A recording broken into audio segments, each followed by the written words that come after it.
Hello বন্ধুরা,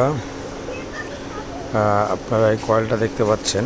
আসলে এই কয়েলের এই জায়গাগুলো কিন্তু আপনার পুড়ে গেছে। আপনারা খেয়াল করবেন যে কয়েল যদি এভাবে পুড়ে যায় সেক্ষেত্রে কিন্তু আপনার ব্যাটারি চার্জ কম হবে, প্লাস হচ্ছে আপনার গাড়ির কিন্তু শক্তি কমায় ফেলবে। কারণ আপনার কয়েল যখন উইক থাকে তখন কিন্তু ইঞ্জিন একটু জাম করে ফেলে। সেক্ষেত্রে কিন্তু আপনারা অবশ্যই এই যে লাইট কয়েলটা দেখতেছেন, মানে complete set up coil set, এটা হচ্ছে হোন্ডা হর্নেট গাড়ি।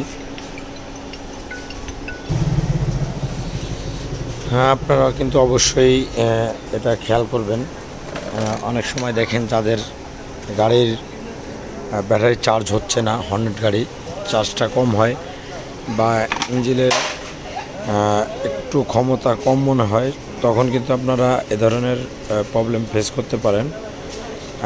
এ ধরনের প্রবলেম ফেস করলে আপনারা এই যে কয়েলটা দেখতে পাচ্ছেন, এই যে কয়েলগুলো কিন্তু কয়েলের কয়েকটা কোর দেখেন পুড়ে গেছে। এই যে এই কোরটা পুড়ে গেছে, তারপরে আপনার এটা একটু পুড়ে গেছে, এটা পুড়ে গেছে, এটা পুড়ে গেছে, এই পাশে আরও আছে, ওই আরও দুটো দেখা যাচ্ছে পুড়ে গেছে।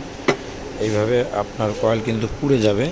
আর পুড়ে গেলে সেক্ষেত্রে আপনার চার্জটা কম হবে এবং আপনার গাড়ির প্রেশার পড়বে ইঞ্জিনের উপরে। এটা আপনারা অবশ্যই মাথা রাখবেন।